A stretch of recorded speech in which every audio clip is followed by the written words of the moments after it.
My father and grandfather started in Grove City in 22 as when the business started, and they moved here in 1921.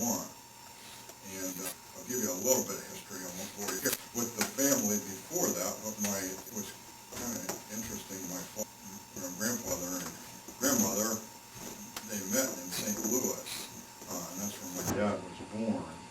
And my grandfather was born in Rhode Island, and he graduated from college with a mechanical engineering degree from Worcester Polytech in Worcester, Massachusetts. And he taught there a year, a graduate instructor for a year, and then he moved to St. Louis and taught mathematics at Washington University. So I kind of figured that was, that was in 1898. 1898, he married my grandmother there. So, and he graduated from college in 1894. So it's probably within like 3 years after he graduated, he went to St. Louis. Maybe probably 2 years, because he taught 1 year in Massachusetts. So anyway. And I'm not sure how my grandmother got there, because she was from the Parker, West Sunbury area around here, and ended up in St. Louis. And my sister just told me last night that she remembered my dad said she had an uncle there. So I guess that, I don't know why she was out there, but that's where they met. My father was born in 1903, so 110 years ago. And my grandfather, after that, after he didn't teach, I don't know how long he taught, but the majority of his working career was with railroads. He worked in the mechanical department for 6 years on the Wabash Railroad. They lived in Decatur, Illinois. After that, he worked railroads. It was all railroad related. And then he, still in the Pittsburgh area, he worked for the Standard Seamless Tube Company in Ambridge, and he did that for 6 years. So they had this nomadic life, and my father was an only child, and my grandmother was ill, and so this is kind of how they came to Grove City. My grandmother had a family in Oakmont, Pennsylvania, and they owned a newspaper distribution business. And I guess my grandfather and grandmother and my dad would have been 18 then. He graduated from Ambridge High School. And they were just looking for a more stable type of lifestyle, and I guess they saw it with my grandparents' relatives and my grandmother's relatives in Oakmont. And it was right on the railroad. The railroad kind of plays a big part in all this, but it was on the Bessemer Railroad, and then of course we are here, and there was an opening for a business that would, distribute newspapers. So that's how they ended up here. They moved here in 1921, and a year later,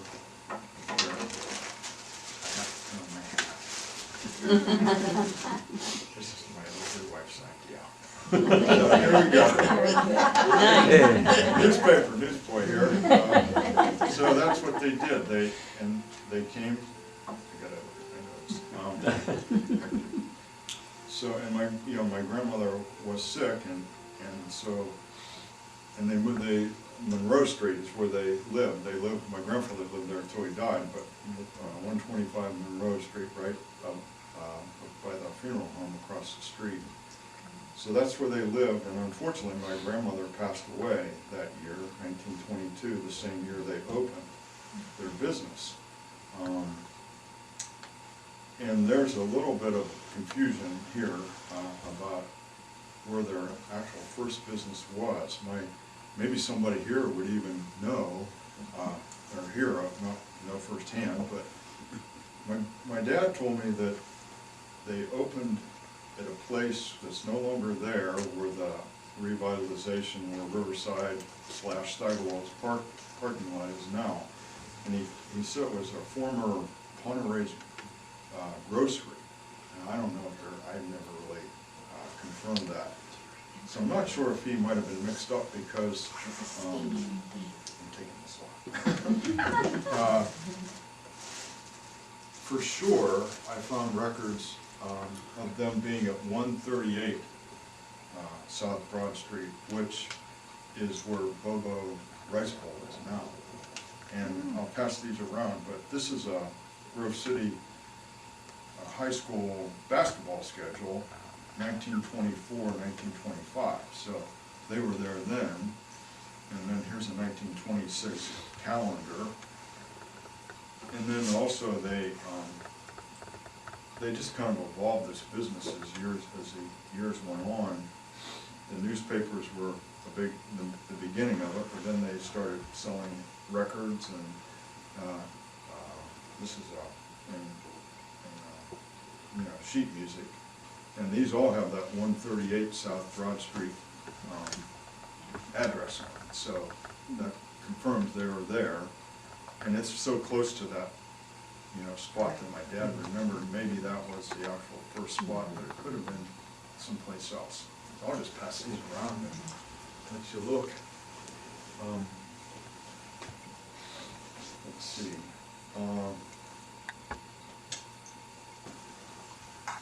And so, let's see. And then I found records for sure too that in 1926 they moved and they bought the building where the music store was, and now it's Critter Creations. That would be 154 South Broad Street. And I do have a picture of that. So there's no date on these pictures, but I'm thinking it would be right around 1930. So that in Harshaws is still here. And then this was McKinley's Shoe, and then Burdick's was beside it. So, and it was there for quite a while, and I think a lot of people, at least 20 years ago, would talk about it if they remembered it. And this is a picture of my dad in that store, and by that time, which was, I think this picture was in the late 20s or early 30s, but they had added a soda fountain, and they had magazines. They still had the newspaper, and but they just were, maybe with the Depression and all, they just explored different types of businesses. And so that's my dad in that shop right there.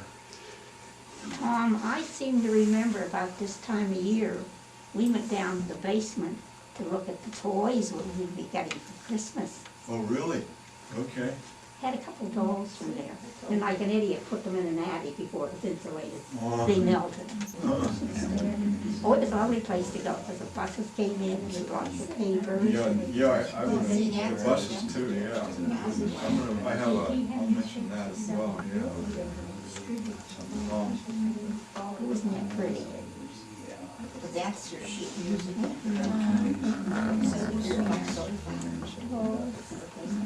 Okay.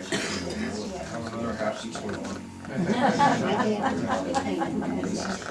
This is stood the test of time, but they had a marketing strategy, which this ties into Grove City College. Well, the first radio broadcast, I think, was right around 1920, and Grove City College was probably the very first, and then KDKA came along, and then they started broadcasting in the 20s, and one of the things they broadcasted was the Pirate games. And so my dad told this story that they would have a chalkboard in the store, and it was, he mentioned Professor Harmon, who was the physics professor, I believe, at Grove City College, that one of the pioneers in radio. But so he therefore would have an up-to-date radio, and so he could get the Pirate game scores. And my dad said that he had sons, and so he would give them Cokes. They would call on the phone and give the update on the score, because people didn't have a lot of radios at the time, so they would fill in, and people would stop in and buy a Coke or buy a newspaper or something, and that's one of the marketing strategies they had at the time. And another, let's see. and this is, well, and then, well, after my grandmother died, let's see, my grandfather remarried in 1926, so that would have been like 4 years after. Edith Reed was my step-grandmother. And just a few years ago, one of her relatives called, and she had this glass, beautiful glass front wooden case, and she said that it came from our store there, and then she called it a lending library, and they, you know, I guess it was, you know, people would, they'd have books there and just bring people in the store, and then they could take the books out. But she called that the lending library bookshelf, you know, so it was a beautiful wooden, my sister has it now, wood glass case, so that was another one of their strategies, yeah. Okay, and then another thing, which I think, well, let's see, well, this is, I said they sold the records, and here's, this doesn't have an address on it, but it's Brunswick Records. And, well, this is Columbia, but it mentions Brunswick with the Burdicks. Here, I'll just pass that around. It just the old-fashioned 78. But apparently, and I think this might have been documented in maybe one of the historical books, but my dad told the story that this Brunswick Records, they sponsored an orchestra, Vic Myers Orchestra, he said. And he said it was in the transition of moving from one place to another. Either the building was empty, either they were moving in or moving out. So I don't have that date, but I think it was in something, maybe that postcard history, I'm not sure. But anyway, he told us that there was such a crowd for this, they spilled out onto Broad Street and had to close down Broad Street. So that was another one of the stories he told me. I don't know the date of that, but it was through Brunswick Records. And then the store we're in now, we didn't move, but someone bought the building where Burdick's is now, and we have, what was Amy and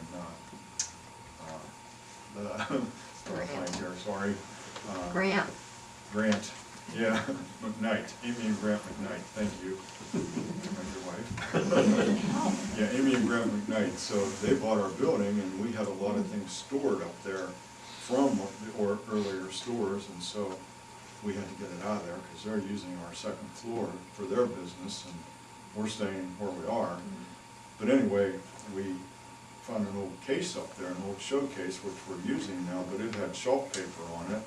And so I was cleaning it up and took off the shelf paper. Maybe there's 2 layers, but on the very bottom layer were these posters. And so, and they were advertising, well, that's McCall's magazine, but they had these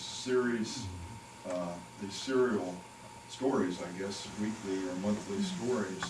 And this one's dated 1933.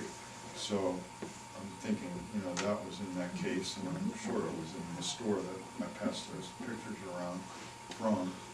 And these were basically advertisements for those. So those are underneath.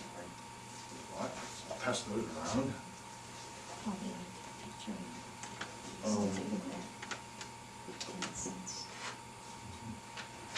And then I'm not sure of the date, but my dad had a partner, and there were basically 2 businesses going on. I don't know how long, but I did find tax records, 1936.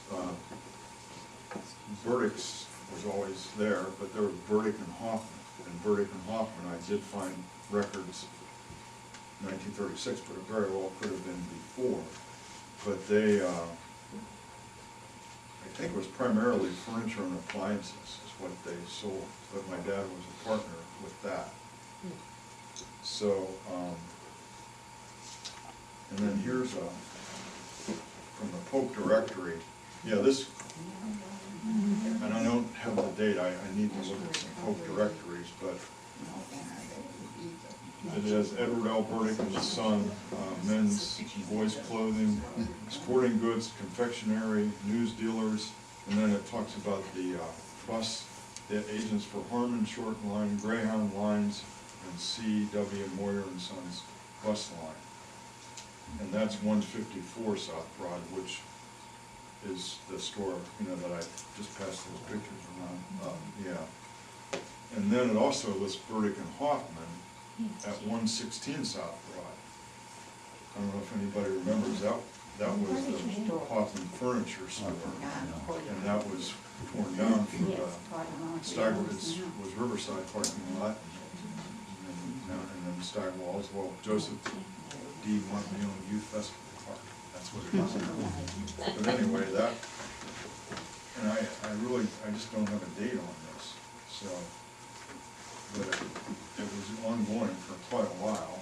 I was just thinking, if anybody does our background and sees all the addresses we've had, we haven't moved, but we've had 4 or 5 addresses. Well, yeah. They'll think we really got it. Yeah, well, I've kind of depended on the addresses not changing, and I don't think they have, which is a good thing. Because even when the buildings are torn down, they keep the same numbers, they don't move to the next one. I've never moved and I've got 3 addresses. Yes. Well, we've done the same thing, yeah. 3 addresses. Yeah. I wonder if But I the don't think, Hoffman furniture is the one that was here in the 50s. oh, yeah, yeah. Same one. Yeah, actually, I have a, Must be Joe Crawford. let's see, Mid-century modern furniture. yep, 50s, I have a coffee table and 2 end tables. from Hoffman Furniture. Yeah, Yep. mid-century. Here's my left hat. So this is like, you know, they had the 2 businesses and the, you know, I think the newspapers just kind of slowly drifted away. I don't know the end of that, but, here's my last hat. That is classy. They're, And you need a I prefer Focusing. that to a wall cabin. yeah, okay, I know, it used to be everyone who wanted this. Yeah, and your fedora. But I found records 1944. My father and grandfather, they moved to the spot where the radio station was, 125 South West Street. It's vacant now. It was Ithans were there, It's right here. the only existing business, the last to leave. But it's vacant right now. And so, Did you see that? that's when it pretty much focused on clothing, I think, when they moved to that building, and I think the soda fountain, my dad thought that maybe, Mullins, I think they must have had some kind of transaction, maybe that they passed it on to them, and, Is that a new hat? yeah, it's a new hat. It looks like a new one. Yeah, yeah, It's very Yeah. nice. so, yeah, I got, Number like that. so anyway, here's, No, that wasn't all the remember 3 this, I just found this picture, somebody, probably from the Allied News, gave me a pile of old advertisements, and I never, guess, looked at it closely, or else I did and I forgot. But anyway, this is, what date? December 8th, 1944. Oh. And so this is Yeah, the good grand job. opening of, Isn't that nice? but they call it Burdick and Wow. Hoffman. And then that's my dad, and that's Mr. Hoffman, Frank Hoffman, and I don't know who that gentleman is, but that was and I think it was a former clothing store, Winsburg Clothing Yeah. Store, because from the deeds, that's where they moved into, but they were already in the men's clothing business, my dad, but they just kind of exclusively men's clothes, no bus station, no newspapers. Is that down the street or was that across the street? I think Winsburg is where Bobo's is now. I remember it Oh, had. really? Well, then I got It the, had, well, I maybe think that's, that's what it was, because they Oh. had glass in the walk. When you walked in, there was glass set in little, the lights, you know, probably filtered through to the basement. okay, well, maybe I that's think where that's where that, Winsburg's because was. they owned that other building there. Well, then might have got mixed up on that, but this, But you weren't this here is that on the long. same side as where Burdick's is now. Yes, yes, I thought it And was. Suits halfway down. $29.95. It looked familiar, yeah. I'm sorry? Suits $29.95. Yeah, yeah. Tailored to fit. But this would be right beside the Chamber of Commerce, right, Yes, right I there. remember Oh, yeah, that. that's, Yeah. yeah, that's where you ended up. Narrow and, Do you want us to Should handle we that? pass that, something to me? Yeah, maybe I should Yeah. just hold it, yeah, Yeah. yeah, cause that, Was it the Allied News or Reporter Herald? Reporter Herald, Yeah, that's what I figured, yeah. But my dad's there and Mr. Hoffman, and I don't, Yes. and again, I don't know who that is. Tom, nobody mentioned Tasty Fresh. Well, I haven't got there. Oh, Well, he would be there now, This is yeah, by I better pounds, mention Tasty 6 Fresh. wormhole. Yeah, Maybe lay it on the table and they could look at it later. yeah, okay, I'll put it right there. And then this is later on, but, yeah, I gotta mention Tasty Fresh, he was a big part. Well, this was in, later on, 1950, but it just had, at that time, there was one page, there were 3 different men's clothing stores. Burdick's, Schwanzenmeyer, and Ed's Men's Shop at In that town? time. In town, yeah, 1950. Yep. So, something. so then, and then in 1949, I found that this dissolution of the partnership between my dad and Mr. Hoffman. And he never told me if it was a falling out or a, you know, I assume it was an amicable separation, but my dad took the clothing store and Mr. Hoffman took the furniture store. So he was right across the street, and my dad had and my grandfather was still alive, but I don't think he was working then. So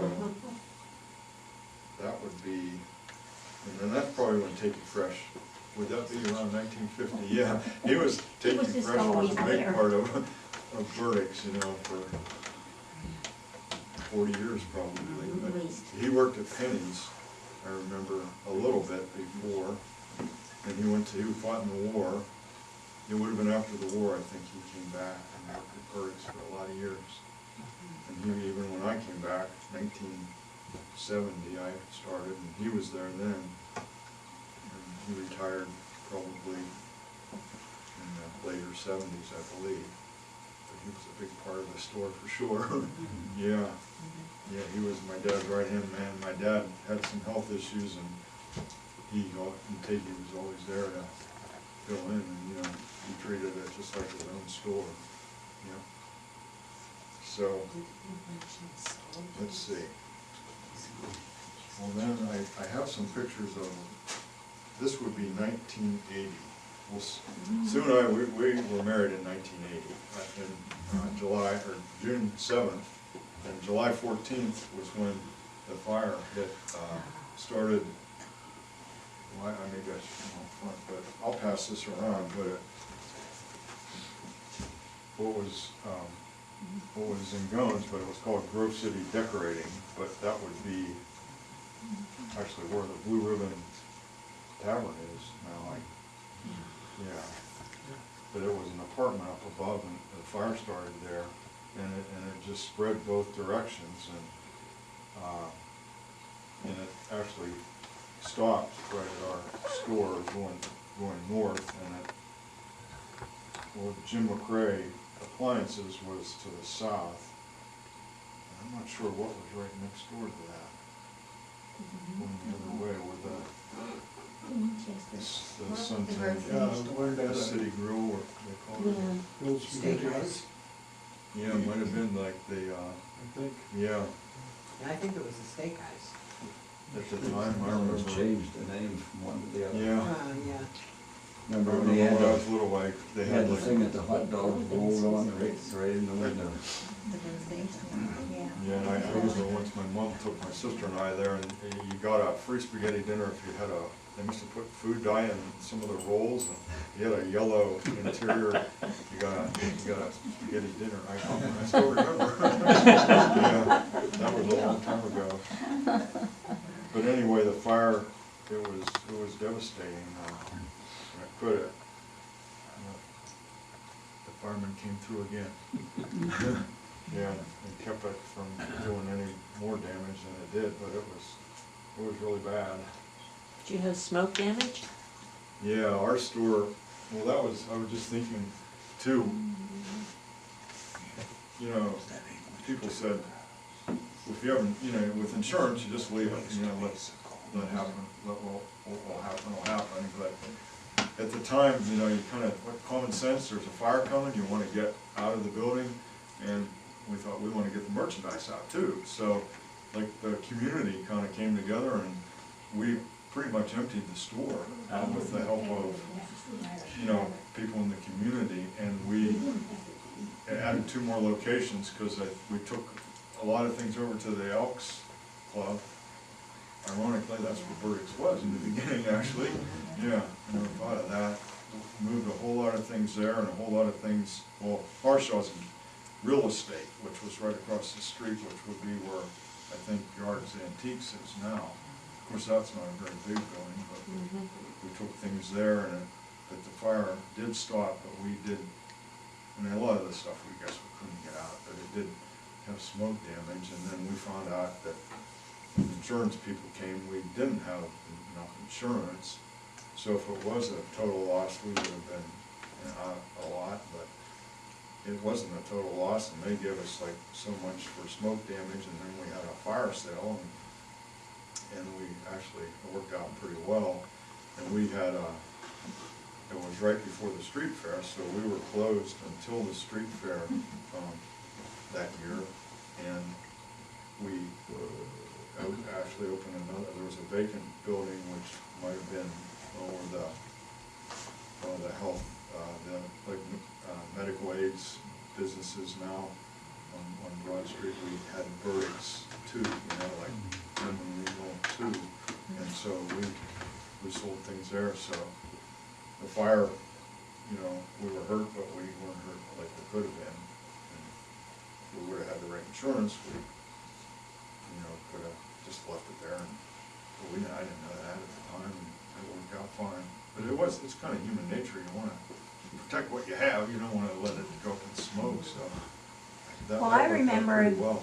that you sold T-shirts, and I think the T-shirt said, "I survived Burdick's fire," or something like that, because I Yeah. remember getting them for my boys. Yep, I remember it was over where Bogey Smith law office is now, but Ed Palmer and I forget who it was, but they had a business there. I can't think why it would be Ed Palmer, but and actually we used T-shirts from the store to do it, you know, that actually did survive. Yeah. Yeah. I was just thinking about that. So that was a major event. Oh, and then the second floor where the radio station was, we used a common stairway with a business beside us, which was Palmer TV and Appliances, and the stairway was their business was destroyed. It was completely gutted, basically. So the stairway was gone, and so we actually had a lawsuit, like a friendly. I mean, it wasn't. We assumed they would rebuild the stairway, but they wanted, and they just did build a one-story building with no stairway. And we're, even then we were friends, but we just wanted the law to decide.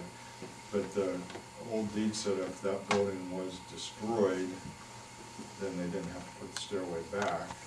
It was gutted, but we didn't. The building was still there; it hadn't fallen down. But the judge thought it was destroyed, so we didn't have access to the second and third floor, and so I guess I can't remember what the radio station did, but maybe they were able to use the stairway, to get up there. I can't remember that, but anyway, we had to put a stairway in the building where we were, and then I guess I can't think how that was, but there's a trap door to get to the third floor. There was an apartment up there, so it's just. I remember that radio station because I took my Girl Scouts up there, and they sang a Christmas song, which they played on the radio. Yeah. I remember the radio, Rotary, the radio auction that was up there, and when it just started, and they'd have the items up there, and they did all the phone calls up there, and then you came and picked up the item you purchased, so that little narrow stairway was pretty busy, you know. At noon, they used to announce who was in the hospital. Yeah, I know. You know, you could listen in who was in the hospital. And 10 in the Yeah. morning and 10 at night, they gave all the local news. Yeah, I missed that. I missed it. And remember, they'd be on the air, and if a siren went up Broad Street, they'd say, we'll find out much, and they'd let us know Yeah, what was going on. yeah, I didn't think of that, Yeah, it was because I so heard, nice. yeah, that's right, I think the same thoughts. Well, okay, well then here's, well, this is like the next milestone, I guess the next move would be, when we moved to the former G.C. Murphy building. We were, that would be in 1985, so that would be 1944 to 1985, so 40 plus years we were there. And here's a picture of that old store, and it has,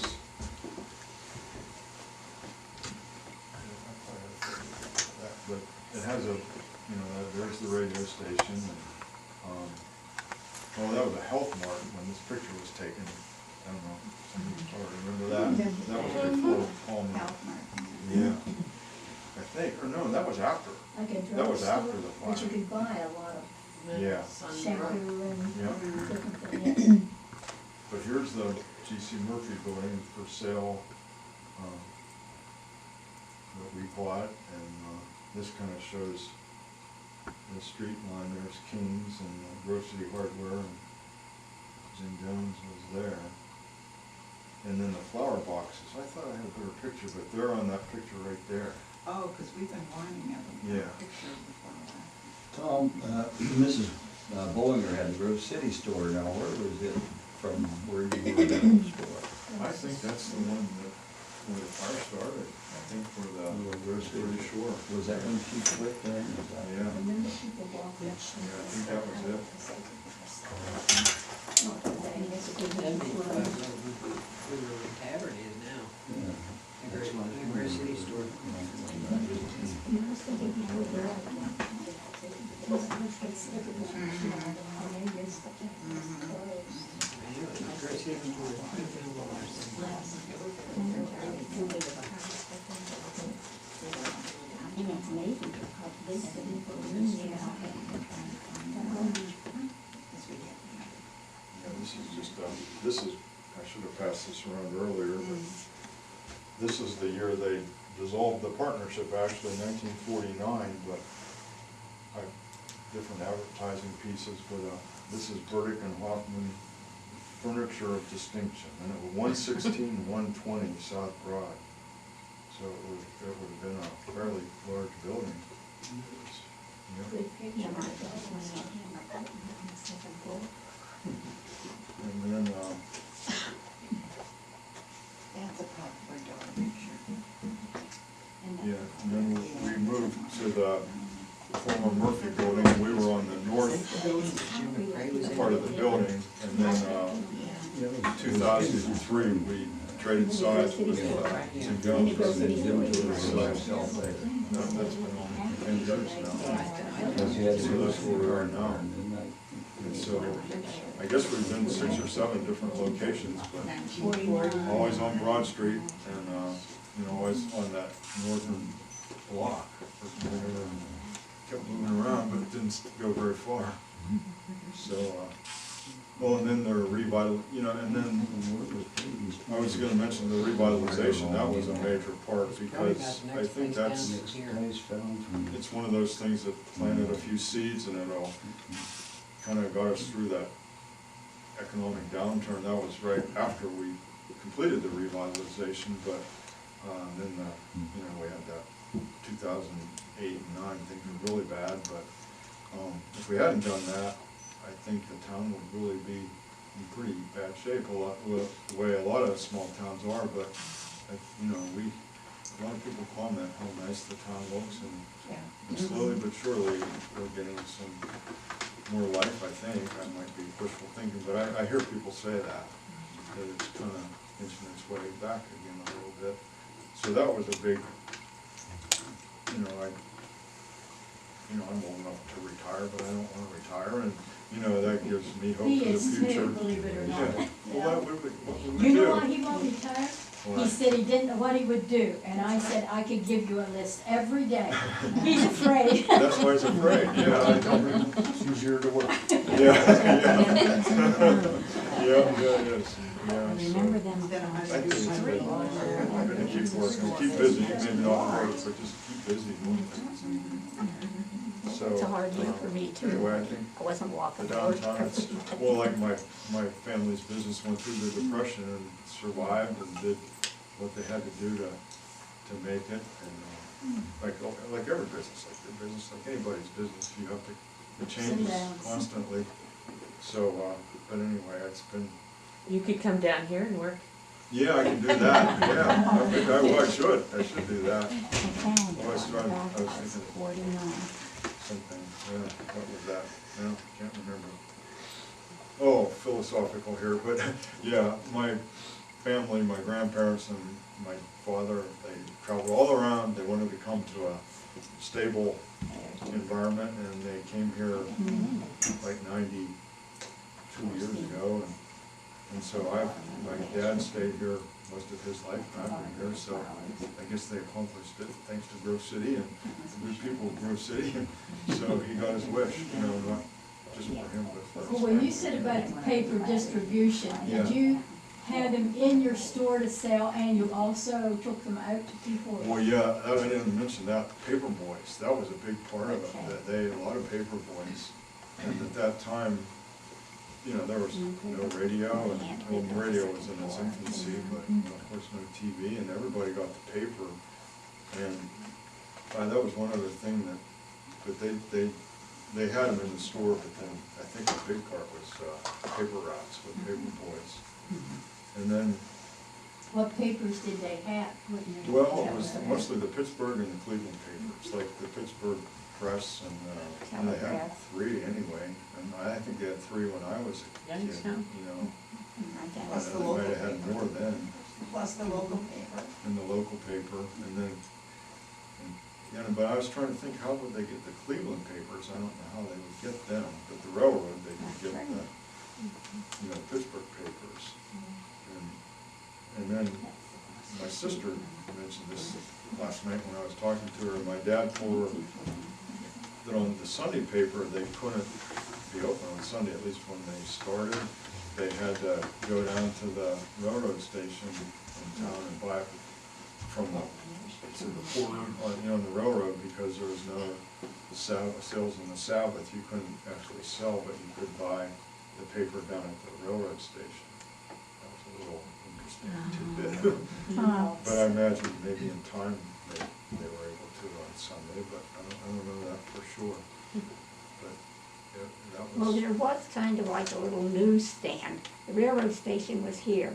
And on Broad Street, there was like a little newsstand. Judy Gregory's mother, Judy Dory's mother ran it. She and Mrs. Judy. and that's where Carfus is, that where Carfus is? No, this is up in that section where the tram is with the mining tools in it.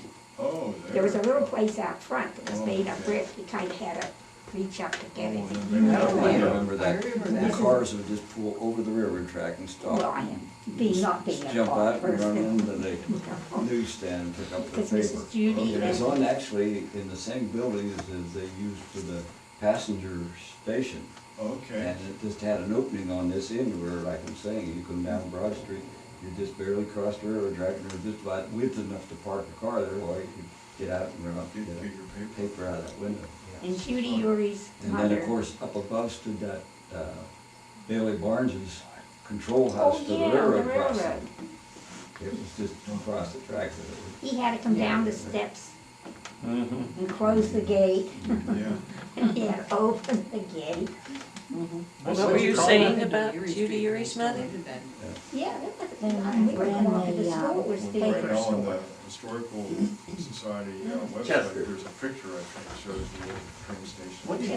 What'd you call that? Talk about What? that. What'd you call it? The, It was Billy Barnes who worked in that. oh, Oh, that okay. That's all I Yeah. can ever remember of the whole time. Oh, I remember You're it. too young. no, I remember it. I didn't know what, And McBride's had the filling station over on the other corner.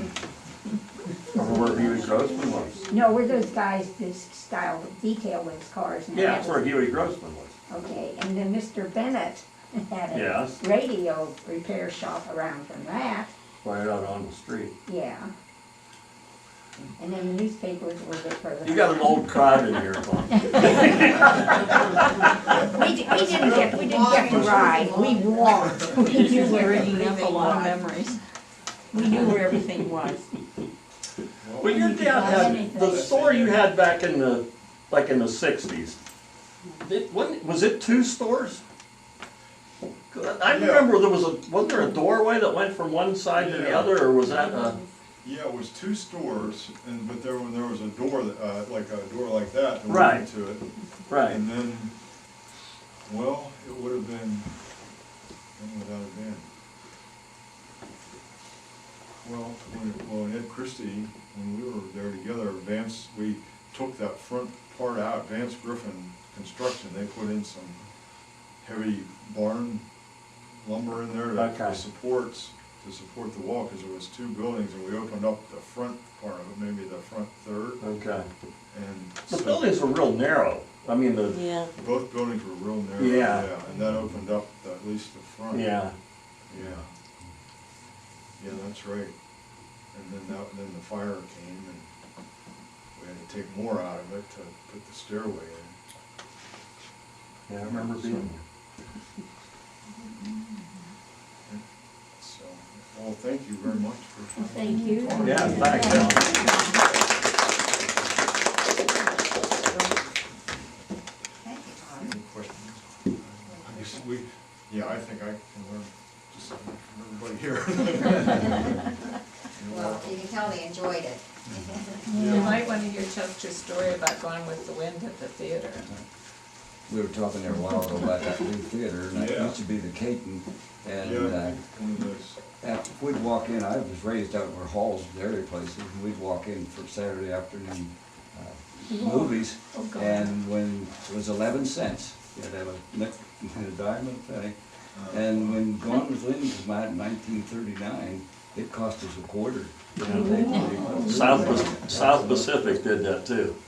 The movie when I was a kid was a quarter, and I remember my mom dropped my brother and I off with 50 cents to get into the theater, and that movie was 50 cents. Well, we beat So you there to was that. some guy there that gave us the 50 cents to get in. No candy, Bruce. No, We beat you at that. We got out of school to go see, we got out of school to go see Snow White and the Seven Dwarfs. And when you were talking about the crowd flowing out onto the street, made me think when Rostas had the place right next to the penny store, and TV come out in 1948, and he had the TV in the window there. And in the evening, the people would gather around in front of Rostas' store, flow clear out onto the street.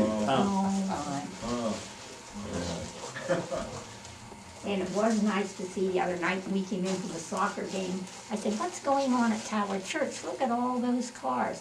And here it was the art walk thing, and it was beautiful. The streets were packed and the cars. Used to be that way every It looked Friday like- night.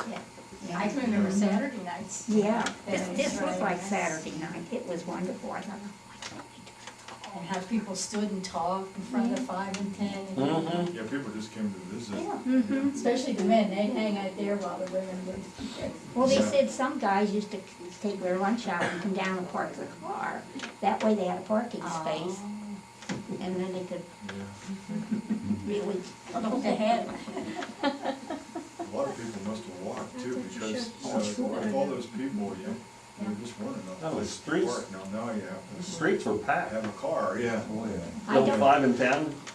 I remember going in and remember they used to have the Easter time, they had the colored peeps and the ducks. Yeah. Yeah, can't do that anymore. No. Peeps. In the street fair, I remember. Linda. People would come for that. How old is he anyway? Oh, My mom used to wait, Tom, she used to wait for Burdicks and Kings for the street fair. Oh, yes, A lot of yes. people You did. guys. Uh-huh. Yeah, there's the Caton, right? Did you see that? That was on the ad for the Caton Theater. Gary Grant? No, was that Lee? Did that turn to the Lee? Yeah, Okay. Yeah. So we, I think the guy from Guthrie's bought it, didn't he? And he named it for his daughter Lee. I think that's the way it was. okay. He went there to see the westerns, but I hadn't discovered John Wayne by then. Wednesday so- night, you went to the Guthrie to play Wahoo. Okay. Remember, they would give you cards, and it was actually bingo, but you didn't say bingo, you hollered Wahoo. They give you the card when you bought your ticket, and you went in, and they would show the news maybe that happened in the world, one thing, and just before the feature come on, they'd turn the lights on, and they had this drum they roll with the tickets in it, and call out a number. Yeah. Then you got your card full, and they issued you when you come in, why you hollered Wahoo. And they could usually look a little reward, maybe a $20 bill or something like that. Wow. That's a nice gift. I remember the cereal, going to the cereals on Oh, yeah. Saturday. The Green Hornet. My dad, I think, the only time I remember we went to the movie, we went to it was the Lee, then it was Mutiny on the Bounty. I still remember that. That was our father and son morning. Tommy didn't have time to bond in that time. I look at the things I had as a kid. My baby buggy looked like they were expecting the royal princess. He was making $1/4 an hour. I don't know how they did it. Yeah, you're right. So how long were you with the soda fountain, were you at this location with the soda fountain? Was that actually Well, that would have in been, the forties? Across the street. well, 19, 20, 40 years, yeah, because it was 1926 with that building there, and then 19 to 1944, so that would be. Because the first time I met Bruce's aunt, I was supposed to have this way, she married his, well, she met her husband here in Grove City. She came to Grove City from Philadelphia to work for the war effort for the, Cooper, in Cooper, but it was, was for the Navy for the Department? Navy, yeah. Okay, but she came by bus, and she said she got off the bus at your store, there, and Okay. sat at the soda fountain. Oh, yeah, I do remember her saying that. And she lit up a cigarette. You're right. Philadelphia girl. That wasn't the way to come to Grove City.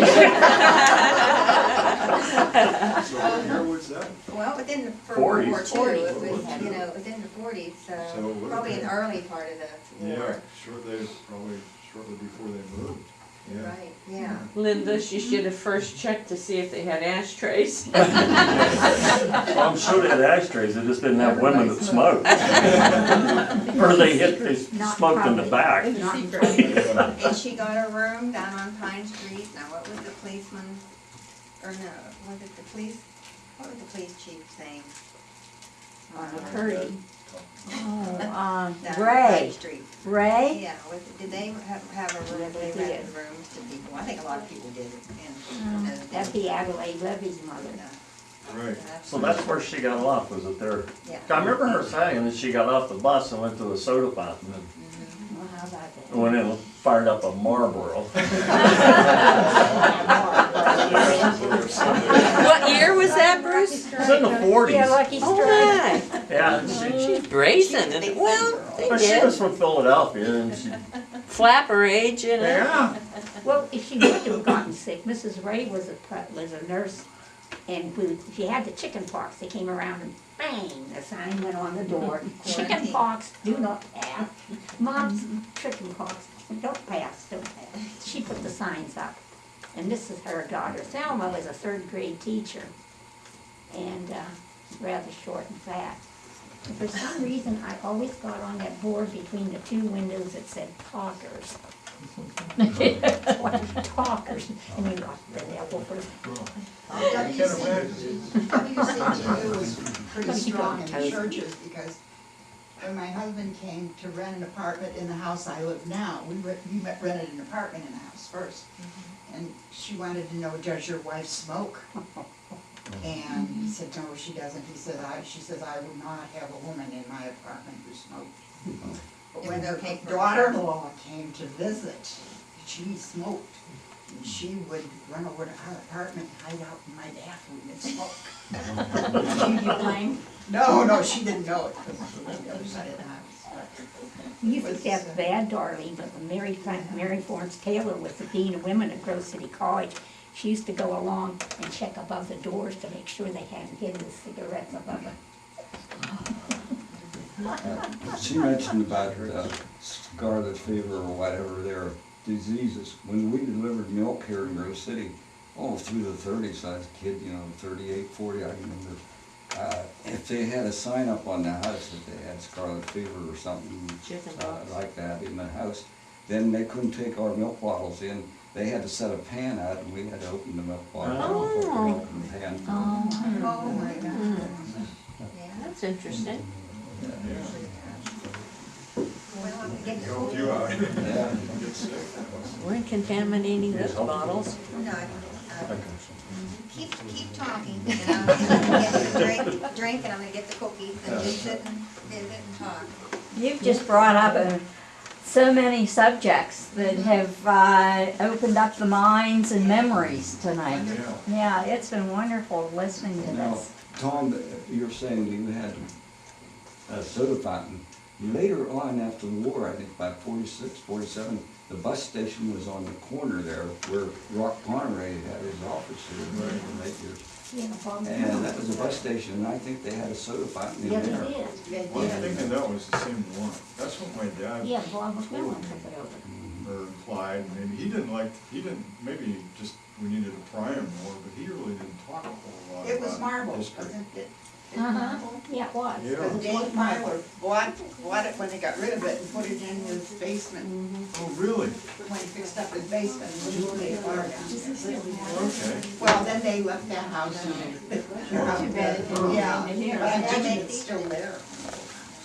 My dad told me, he said that, well, he just probably Her daughter, remembered selling it to McMullen's, and he said he thought it was at McMullen's Travel in the basement there, and I said that to Doug one time, and he said, what are you talking about? I was wrong, and that explains it, that. Yeah, he got it. It Yeah. seemed to me they had something to do with the taxi service too. Well, Oh, yeah, that's, awesome. yes, they had Fords, was they that started house? big cars after Which war. was it? Ford, 1946 Ford. Bar Then Avenue. McNutt's run 210 Bar Black Avenue. Ford Yeah, taxi it was service in his out of basement, that but then- same building where we Then were they moved staying. out Did you know? Bus station Did and, you know Georgie? George Junior Road. Georgie a log, Wilder they was- bought a log that's all the house, things about George Okay. Wilder. so they left it behind. I've often thought it'd be kind of neat to have Yeah. now, to have in the store, be a That, I remember conversation they piece. were saying that's where he got it, it used to be. And the people probably The bus have no station. idea now. Yeah. Right, yeah. Like my neighbor, I had all these red bricks piled in the back, and he never knew that they were from Central School. Yeah. So, we sold them for a while, and then, well, there's one right there. Mm-hmm. I went and wished them. You were saying about taxis, because he, yes. I heard, he drove me to kindergarten.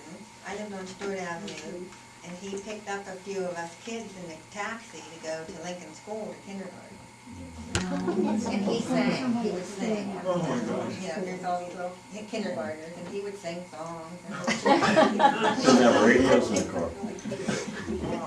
Our class just had their 60th reunion, and Julie Filer lived right across the street from Washington School. No matter what the weather, if it was winter, her mother made her put on her boots, her leggings, everything, just to go across the street. Yeah. And then Rocco Pomeroy, I heard someone mention him, he wasn't able to come to our class reunion, so he entertained the committee and treated us to breakfast. That was on a Tuesday, and the next week on Wednesday, he was gone. Oh, his funeral was today. And that was good, you Yeah. had all time with them, huh? People talk about walking, that I just learned this story a few years ago. I've been going out and helping Harvard Bell since '05, deliver machinery. And his wife is Ruth Garrett, and her sister Margaret was married to Joe Elworth, she was Joe's second wife. And after I went out there, I learned from Ruth, and they were raised out on the Bartyville Road. You turn in to go to Persner's junkyard. They were raised on a farm there. Now Dick Weber has it. And they would walk from out there to the high school. Wow. And they said they'd cut into Princeton Street and cut down across and come through under the railroad bridge, cut over through the lower college campus, just trying to shorten the trip. But they walked that to high school from there. That'd be a few miles. Yes, You it bet would. what, and then the cold water. The kids from down by Canterville walk to Clintonville. Yeah. I never thought I would walk that far. We used to walk home for lunch and then turn around and walk back. I don't know. Well, Linda, how many blocks was that you had to have a cab? Stewart Avenue. Garrett Walks to Lincoln. That's Garrett family. Pretty. I don't, Yeah, he's I on think the there. school provided His it. wife is Mary Ellen Garrett, Oh, really? and she and Well, that would be a long ways for little Sisters. kindergarten the children. sister of They McDougal were too. protecting Yep. you. Right. And then in first grade, then I went to central school, but all the kindergarten, I guess, was that, is that where you went, Patty? No, I went to the Oh Methodist my church. gosh. Wanted to sell them. That's right, I remember. The Methodist church, that's where kindergarten was. That's where I went to. Did you? Methodist church. Not set foot in. Lily Montgomery and Mrs. Mossford. Nobody believes that. Taught. Yeah, You are not. I went to Lincoln. Never set foot in Gray City. We had Mrs. Mossford and Mrs. Bartholomew. I had And that makes me think of Bill McDowell. He graduated in 1950. He and Lynn Brown and Dave they wanted to go to medical school. They couldn't get in. So they went to Oxford school. Too many conversations. I said, you remember when the hospital One's in school. There was one on Chestnut Ridge, on down by the Chevy garage. Well, maybe that was it. On which end of the, You know, they say. on the Granbury Road end or? Yeah. No, it goes closer. Because my dad always told me that I missed going there by 1 year. Because we lived right out there and Chestnut Ridge was And I right. think there was. Isn't that the Chestnut Street When I or the went to Hemlock Chestnut? School, we right used to there? play Maybe them still called all See on the ball back. games, and they always Yeah. beat us. One Yeah. time Yeah. we beat them, and there was some crabapple trees out back, and see, the teacher would get her dad's pickup to haul us over there. We got in a pickup to leave, and by the time we got down the highway, them kids all really peppered us with crab apples. Plus, we finally beat them. There's the Chestnut Ridge School. That was just not good. And we used to play Sutherland down there, and we played pins. We schools, we. I missed it by 1 year down I there. think my cousin Dick, you know, Do Dick you remember Curtis, school? he- Yeah. Granbury Road, was that one room school on Granbury Road? Yeah. It's out there, that's where Jim McDowell lives out there with the railroad track. He went there. Yeah, It was come across from Jim's, across the railroad track, and when you come over to the stop sign of Cranberry Road, it was on your left-hand corner then. He okay. farms that little bit of a field there, ain't much of a field. Yeah. Jim farms that. And my mother, she taught there 1 year, I think, and she walked out there, you know, which was a pretty good hike, I guess, not as far as. When I went to Canterville Woodland Clintonville. School, we had a potbelly stove, and this one teacher, we'd all bring stuff, and we'd make vegetable soup on it. And we did it. We did a lot of things. No electric, but we had great times. Wow. We had a box social in 1938, there was no lights in the Hemlock School. We had a box social in 1938 and made enough money to put electric in and have electric lights. No.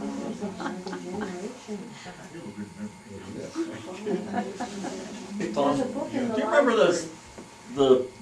those carts that came up out of the street onto the sidewalk? They had those metal plates on them. Yeah. Do you remember, were those for Like an elevator? Were those for taking merchandise down, or were those for coal, or what? I think they were cold, I'm pretty sure, but I didn't know that. I can remember them popping up out of the, they had an arch thing on, when they came up, they pushed the door, the lids up. They were pole shoes. Is that what they were? So Murph was the 5 and 10, and Right. they had a chute, you come in the back door, there was a folding metal door, and, but it was a slide, and you slide things down, and then they had a conveyor belt that would come up into the, Into the maybe store. under one of the counters, you know. kind of- Yeah. That was Works. merchandise, you Yeah, know, type yeah. of conveyor. Do you remember was it Penny's that had the vacuum? Yeah. So if you, when you bought something you paid for, you put the slip and it shot all up around. Yeah, that was Penny's. Was it Penny? There was a store across the street, there was a clothing store across the, Where the bank, in that empty lot between the bank and. yeah, there was a store there that had the same, Myers or. Oh. I don't know, I can remember being in there. Is that it? Pneumatic tubes. Yeah. Right. That had the same thing where the money went to another job. When this ad, it was Yeah, one it of was the wonderful. stores under that. Well, that cable was running all the time. Oh, yeah, yeah. Little cable was running all the time. And then they come right down there. It lasts. Somewhere. Yeah. We had the That's fine. I was in the work hospital in Monroeville, had surgery down there. They had those tubes by the nurse's station. Every time they would get prescriptions, they would shoot them up the road. We do our little labs my for two so loud. grandsons. Uh-huh. Yeah, no, we do, you put them in those things, or shot them up, and go up in the legs, and they just disappear. That ought to be a lawyer's dream. They made them good. Because nobody saw it. Even it has a leather Yeah, seat where technically, later it's on. still- they Right. put that seat for the Yeah. kids. I don't know. I guess it was one that thought. We used to fish in miles and it Side coffee shop. Yeah, right, right. It was up towards the bank for a while too. I'm gonna grab one of these, another.